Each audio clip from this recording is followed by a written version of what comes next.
eu le statut de citoyen qui les ont permis de voter et donc d'apprendre un tout petit peu ce qu'on appelle l'exercice de leur droit politique. Ensuite, si nous sautons un tout petit peu, nous faisons un bond en avant pour s'interroger sur l'histoire politique du Sénégal à partir des indépendances. Il y a eu d'abord le régime de Senghor qui, certes, a été caractérisé au départ, c'est d'abord l'UPS et ensuite le PS, par un certain autoritarisme politique, avec notamment un parti unifié et quelques partis qui n'étaient pas d'abord reconnus, qui exerçaient dans la clandestinité, mais quand même, Senghor a réussi à jouer un tout petit peu dans la négociation au point que ce que le Sénégal avait vécu à l'époque n'était pas assez négatif au point de déformer son image.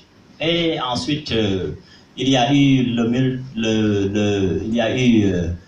l'élargissement de la participation politique et du multipartisme avec l'autorisation de la création du PDS en 1974. Et lorsque Diouf a accédé au pouvoir, il a consacré le multipartisme intégral. Il y a eu ensuite la première alternance de février-mars 2000. Il y a eu ensuite les assises nationales de 2009 et même les élections de 2009 également locales qui ont fait l'objet d'une réflexion sagace de la part du doyen Al-Fassi. Il y a eu ensuite les événements de 23 juin 2011 qui quand même ont été intéressants du point de vue de mon analyse parce que ce fut une occasion pour le peuple de rappeler aux gouvernants que la souveraineté notamment appartient au peuple.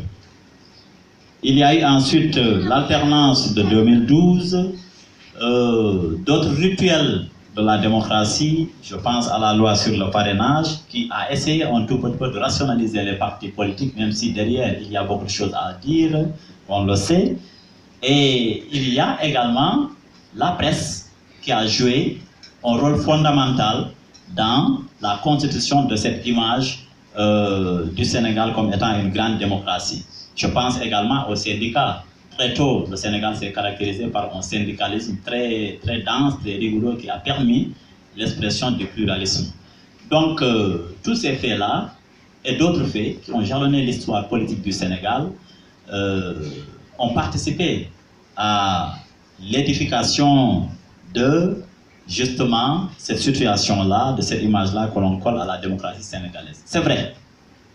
Mais je crois qu'on aurait tort quand même de s'en tenir à cela et de se contenter de répéter que nous sommes un modèle de démocratie parce que, n'en déplaise aux partisans d'une conception procédurale de la démocratie, ce n'est pas tout simplement une affaire de constitution et d'institution.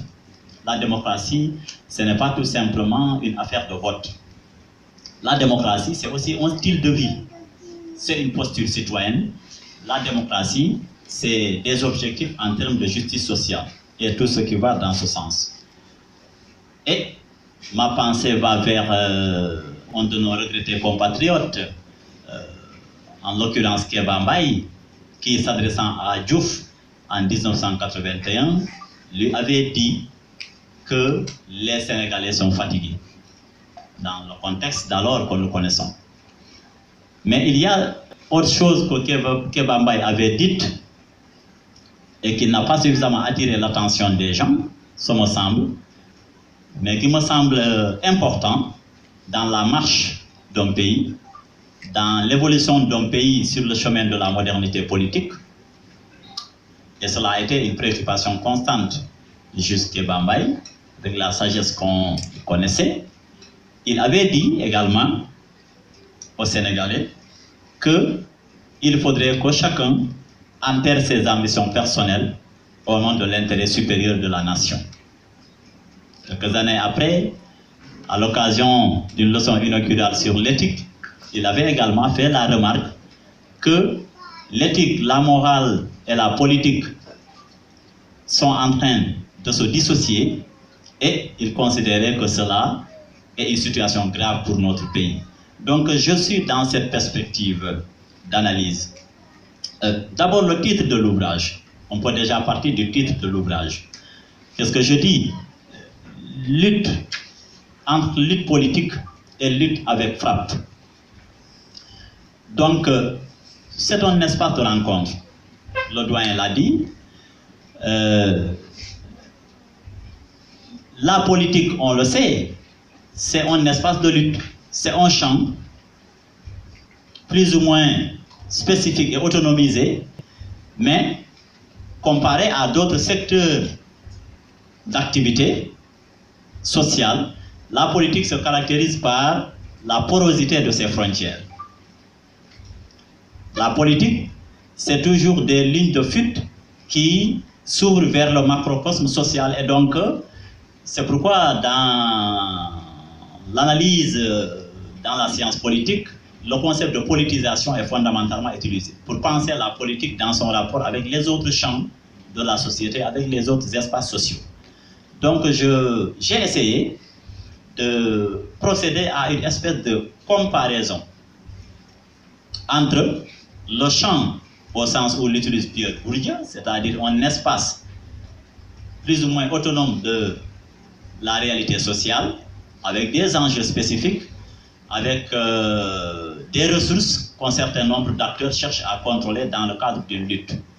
Et de l'autre côté, la lutte, en particulier la lutte avec frappe, parce que là je spécifie, puisque la lutte, il y a également d'autres formes de lutte, mais ma cible c'est la lutte avec frappe, constitue également un nouveau phénomène qui s'est emparé de la société sénégalaise à partir notamment des années 2000. Richard a bien situé ma borne chronologique, c'est à partir des années 2000, mais dans l'analyse d'un phénomène social, le point de départ, ce n'est pas tout simplement une borne qu'on peut fixer de façon qui... On peut remonter un tout petit peu derrière à partir de 99 et de cette fameuse chute de Manga 2 contre Mohamed Ndao Tyson qui, à mon avis, ne constitue pas tout simplement une défaite sportive, mais également qui était annonciateur d'une recomposition sociale et politique qui va se manifester crescendo dans les années suivantes sous le régime de Wade. Mais je fais plus qu'une simple comparaison. Parce que dans le cas d'une comparaison, on se contenterait tout simplement à constater d'un côté et de l'autre côté qu'il y a des similitudes. Mais ce que je dis au fond, quand je parle de lutte-ification de la politique notamment, c'est que la lutte est en train d'emprunter les armes et les instruments de la politique et vice-versa. Les politiciens également, dans leur bataille politique institutionnalisée, empruntent la symbolique, les armes et les instruments, justement, de la lutte avec frappe. Vous l'avez dit, c'est une amitié. La lutte en tant que telle, c'est vrai qu'elle a fait l'objet de recherches, notamment en sciences sociales, mais la plupart des recherches, quand j'ai interrogé un peu la littérature sur la lutte traditionnelle, les différentes formes de lutte, et même la lutte avec frappe, la plupart des choses que j'ai trouvées, c'est les mémoires de l'INSEPS, de l'Institut national supérieur d'éducation physique et sportive, où en général, on insiste sur les aspects sociaux et culturels de la lutte comme vecteur d'identité sociale. Ces dernières années, la dimension économique de la lutte a également attiré l'attention, mais il y a quand même, et ça je l'ai remarqué, une certaine pauvreté de la littérature sur la lutte avec frappe, notamment lorsqu'il s'agit d'interroger le potentiel politique et le potentiel politicien de la lutte. C'est surtout ce qui m'a intéressé, la dimension politique et politicienne de la lutte. Donc, en termes d'appareillage conceptuel, j'ai parlé de politisation de la lutte. Ce concept de politisation, il ne s'applique pas tout simplement au champ de la lutte. On a parlé de politisation de l'espace scolaire, on peut parler de politisation d'autres secteurs de la vie sociale. Donc le concept de politisation, il est beaucoup plus usuel dans le vocabulaire des chercheurs et même dans le vocabulaire ordinaire. qu'est-ce que la politisation?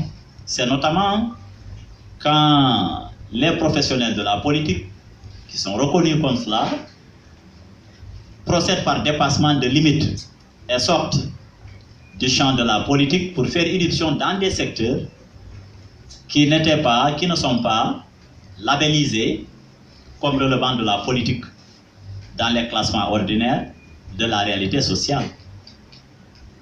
On parle dans ce cas de politisation. Mais la politisation, le phénomène de politisation peut procéder également par une dynamique inverse. Et dans ce cas, c'est des acteurs qui appartiennent à un champ qui ne relève pas de la politique, en tout cas qui n'est pas considéré comme tel, qui essaient de reconceptualiser, de procéder à un recodage symbolique, c'est-à-dire de donner une signification politique à leurs activités. Dans les deux cas, on parle de politisation. Mais quand j'ai essayé de réfléchir, quand j'ai traqué ce phénomène-là pendant 3 ans à travers des observations, à travers la littérature sur ce domaine-là, je me suis rendu compte que, en réalité, on aurait tort de penser que dans cette connivence-là, dans cette intrication-là entre la lutte et la politique, c'est tout simplement ce que j'appelle les ahlulam qui sont instrumentalisés. On aurait tort de le penser. Une observation très affinée donne à voir également que les gens de la lutte, parce que je ne parle pas tout simplement des lutteurs, je mets dans le même paquet, dans la même analyse, les gens de la lutte, les promoteurs justement de combats de lutte, qui sont également en train de lutter pour être le meilleur, nous y reviendrons, mais également les animateurs d'émissions de télévision consacrées à la lutte avec frappe. Tous ces gens-là sont dans la même dynamique et j'ai essayé de les capter à travers un concept wolofisé pour faire un clin d'œil à Cheikhou Diakité, qui s'intéresse beaucoup à l'aspect symbolique des phénomènes qui nous interpellent, en parlant de Ahlulam. Ces gens-là ne sont pas des idiots culturels. Ils ne sont pas instrumentalisés par les politiciens, mais eux aussi savent faire de leurs amitiés opportunes, de leurs rencontres avec les politiciens, des occasions pour monter en puissance dans leur lutte. Donc c'est une instrumentalisation réciproque et c'est pourquoi j'ai utilisé également le concept de luttification de la politique. Les exemples sont légion. Le doyen Al-Fassi en a cité quelques-uns. Richard également a donné quelques exemples. Le doyen Alpha a donné quelques exemples. Il suffit tout simplement d'interroger ce qui s'est passé, des différentes sortes d'amitiés sous le magistère de Wade entre les politiciens et les lutteurs. À la limite, on a eu l'impression que, à partir des années 2000, avec la redéfinition de l'exercice du pouvoir chez Wade, qui s'est caractérisé par un certain populisme dans l'exercice du pouvoir, et ça tranche avec ce que l'on connaissait chez Senghor et chez Diouf. Il y a eu des amitiés, nous avons beaucoup d'exemples dont j'ai parlé également dans le livre. Je pense par exemple à Yahou Dial, qui a essayé, dans une dynamique de récupération de la victoire de Wade justement, à se faire le fils d'Abdoulaye Wade. Et ça lui a permis justement de rester dans l'arène. Quand bien même, il n'est pas un VIP. D'abord de faire parler de lui, de se faire aimer, mais également de capter un certain crédit de confiance et d'affection, aussi bien de la part des professionnels de la politique que justement de la part des populations. La connivence entre Balla Gaye et Malick Gakou, on la connaît, la presse en parlait régulièrement. Entre les deux, c'était des frères. Balla Gaye s'est toujours considéré comme un frère à Malick Gakou jusqu'à sa défaite contre Amasen. Et tout de suite, il a changé. en indexant le manque de soutien à son égard de Malick Gakou, même si par la suite il s'est rectifié. Je pense à l'exemple de Serigne Modou Niang qui s'est donné le sobriquet de promoteur de l'alternance, parce qu'à cette époque-là, le fait tout simplement d'associer son nom par rapport à l'alternance lui permettait quand même de rester dans l'arène et d'être assez placé dans cette guerre-là entre les promoteurs, etc. La réciproque est également valable. Donc, à partir des années 2000, si nous interrogeons un peu l'historicité du système politique sénégalais, il y a eu une espèce de reparadigmatisation, un changement dans la manière de faire de la politique. Si depuis les années 60, et bien avant d'ailleurs les années 60, le politique au Sénégal s'est adossé sur ce que des chercheurs comme Donald Chris O'Brien ont appelé le contrat social sénégalais, c'est-à-dire cette connivence entre les confréries musulmanes sénégalaises, notamment les guides religieux, avec les professionnels de la politique, pour aider les gouvernants à gérer la population et à gouverner. Jusqu'à aujourd'hui, il y a la présence de la figure du marabout, certes, dans l'espace politique. Mais, en lieu et place, ou bien à côté de cette présence de la figure du marabout, il y a également l'irruption de la figure du lutteur.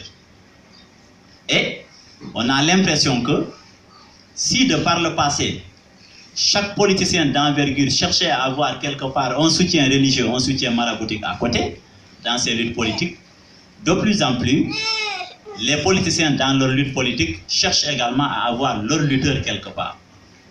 Donc, j'essaie d'interroger cette complicité-là, et les présentateurs du livre ont posé un regard assez lucide sur l'exemple caractéristique que j'ai convoqué, c'est-à-dire Mohamed Ndao Tyson, qui a quand même essayé et réussi à opérer une mutation profonde dans la lutte, en clamant haut et fort que pour lui la lutte était un métier, pour lui la lutte était un sport business. Il l'a dit et répété. Et en cela, il a réussi à impulser une nouvelle dynamique, une nouvelle façon d'être lutteur au Sénégal. Désormais, avec l'avènement de Tyson, on ne luttait plus pour le simple plaisir de lutter. Et la lutte est passée d'une simple activité ludique, festive, à une activité professionnelle, avec un encadrement technique, avec l'irruption d'entraîneurs, mais également avec une certaine sportivisation de la lutte. J'ai convoqué le concept de sportivisation de la lutte, justement pour rendre compte de ces mutations-là que la lutte sénégalaise a connues. Et finalement, les conséquences sur le plan de l'espace public, sur le plan du jeu démocratique, sur le plan des institutions, me semblent être un tout petit peu négatives. Ce mariage entre lutteurs et politiciens a conduit à des perversions de l'espace public. Cela a été dit et souligné de fort belle manière par les intervenants. Dans la politique comme dans la lutte, il n'y a pas ce souci de l'intérêt général, et on lutte dans l'arène politique, on lutte dans l'arène de lutte, entendu au sens de sport, tout simplement pour des intérêts crypto-personnels, fondamentalement pour l'argent, pour le pouvoir et tout ce qui va dans ce sens. C'est pourquoi j'ai convoqué, pour penser cela, le concept de politicien lutteur également. J'en parle. Le politicien sénégalais, on a l'impression que maintenant il est un politicien lutteur. Mais c'est un concept, attention. Je ne dis pas carrément que le politicien est lutteur. Et Max Weber nous a averti, le concept, il est élastique. Il ne signifie pas la réalité concrète, mais il nous permet de penser la réalité à partir d'un modèle. J'ai convoqué également le concept de lutteur politicien. les lutteurs sont des lutteurs politiciens parce qu'ils offrent aujourd'hui des services à des politiciens qui sont demandeurs, et les politiciens sont également des politiciens lutteurs. Cheikh Diakhaté a insisté sur ce transfert symbolique-là de mots, de slogans, de concepts, justement, qui étaient valables dans le champ de la lutte, mais aujourd'hui qui ont été convoqués, utilisés pour analyser, pour peut-être intimider et pour montrer dans le champ des luttes politiques qu'on est le plus fort. J'ai fait allusion à cette fameuse émission-là de Koutia à l'occasion du référendum et justement de cette bataille-là que le gouvernement avait menée pour la victoire du oui, où Koutia disait tout simplement, dans une espèce de panégyrique en l'honneur de Macky Sall, il a essayé de, je ne sais pas comment dire, de mettre en scène justement la lutte politique que l'État, que les gouvernants avaient menée contre l'opposition qui militait fondamentalement en faveur du non. Et j'ai interrogé, j'ai convoqué un certain nombre de faits qui ont jalonné l'histoire politique du Sénégal, qui ont jalonné également le monde de la lutte à partir des années 2000. Mais même si le tableau est un peu sombre, je ne suis pas totalement pessimiste. Je dis seulement qu'il y a lieu de se ressaisir et de repenser notre propre vivre ensemble, aussi bien de façon horizontale, c'est-à-dire le rapport des gouvernants aux gouvernés, mais également de façon horizontale, rapport entre gouvernés et gouvernés, mais de façon verticale également, le rapport des citoyens lambda justement à ceux qui gouvernent. Comment sortir de cette situation-là? Comment sortir de ce fétichisme institutionnel et de ces perversions de l'espace public?